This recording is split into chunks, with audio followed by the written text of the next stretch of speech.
बिहार के सीमांचल में एक बड़ा खुलासा हुआ है। जहां आबादी 100% है, वहां आधार कार्ड 126% कैसे? क्या ये आंकड़े सिर्फ तकनीकी गलती है या किसी साजिश की पर्दे खोल रहे हैं? किशनगंज, कटिहार, अररिया और पूर्णिया जहां जनसंख्या से ज्यादा आधार कार्ड और अब फर्जी वोटर बनाने की कोशिश। क्या विपक्ष ने सीमांचल को फर्जी वोट बैंक का गढ़ बना दिया है? चुनाव आयोग सख्त है, मगर कांग्रेस आरजेडी इस जांच को ही भेदभाव बता रहे हैं। तो सवाल ये है, क्या बिहार की चुनावी जमीन पर लोकतंत्र के नाम पर फर्जीवाड़ा बोया जा रहा है? आज हम दिखाएंगे वो आंकड़े जो महागठबंधन की राजनीति को हिलाकर रख सकते हैं। क्या है पूरी खबर, बताते हैं आपको विस्तार से, लेकिन उससे पहले आयन भारत बिहार झारखंड को सब्सक्राइब कर दीजिए। नमस्कार, स्वागत है आप सबका आयन भारत बिहार झारखंड पर। मैं हूं आपके साथ तनीषा भारद्वाज।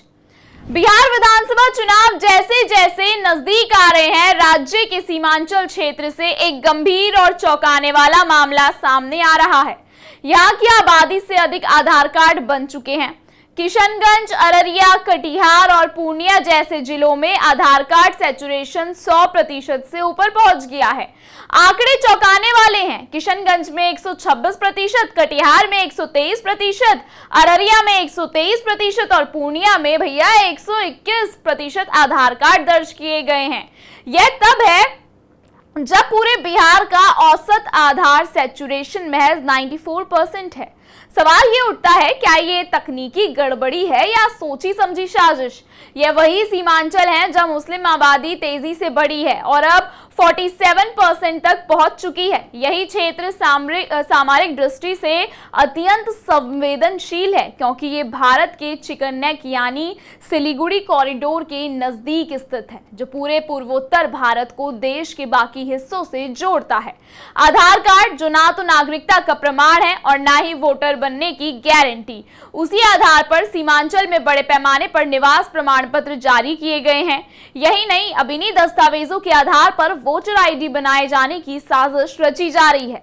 चुनाव आयोग के मुताबिक शिकायतों और जांचों में ये बात सामने आई है कि सीमांचल के हर विधानसभा क्षेत्र में औसतन 10,000 फर्जी वोटर हो सकते हैं। यानी सिर्फ इन 4 जिलों में लाखों वोट ऐसे लोगों के हो सकते हैं जिनका ना तो स्थायी निवास प्रमाण पत्र है और ना ही नागरिकता प्रमाण पत्र। अब जब चुनाव आयोग ने मतदाता सूची का विशेष गहन पुनरीक्षण अभियान शुरू किया है, तो सबसे ज्यादा विरोध सीमांचल के वही राजनीतिक दल कर रहे हैं जो वर्षों से मुस्लिम वोट बैंक पर राजनीति करते आ रहे हैं। कांग्रेस आरजेडी आयोग की प्रक्रिया पर सवाल उठा रहे हैं।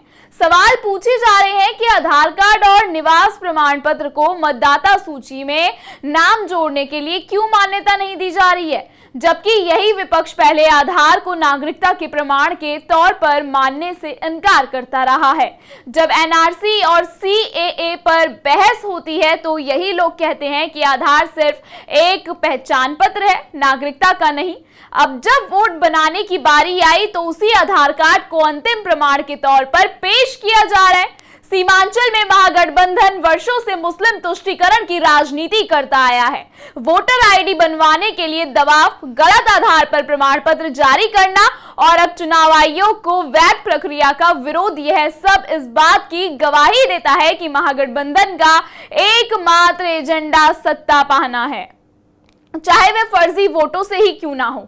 यह इलाका इसलिए भी संवेदनशील है क्योंकि यहां से बांग्लादेशी घुसपैठ की संभावनाएं सबसे ज्यादा हैं। कई रिपोर्ट्स में यह बात सामने आई है कि घुसपैठिए सबसे पहले आधार कार्ड बनवाते हैं, फिर फर्जी निवास प्रमाण पत्र और अंत में वोटर आईडी। इन इलाकों में प्रशासनिक मशीनरी भी कहीं ना कहीं राजनीतिक दबाव में रही है, इसलिए यह पूरा खेल सालों से चलता आ रहा है। ये पहली बार है कि चुनाव आयोग ने इस मुद्दे को गंभीरता से लेते हुए सीमांचल समेत कई संवेदनशील इलाकों में मतदाता सूची का विशेष पुनरीक्षण शुरू किया है।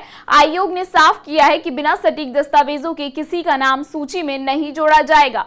लेकिन विपक्ष इस पारदर्शिता प्रक्रिया को जाति और धर्म के चश्मे से देख रहा है। दरअसल उन्हें डर है कि अगर यह रिवीजन सही तरीके से हो गया तो उनका फर्जी वोट बैंक पूरी तरीके से उजड़ जाएगा।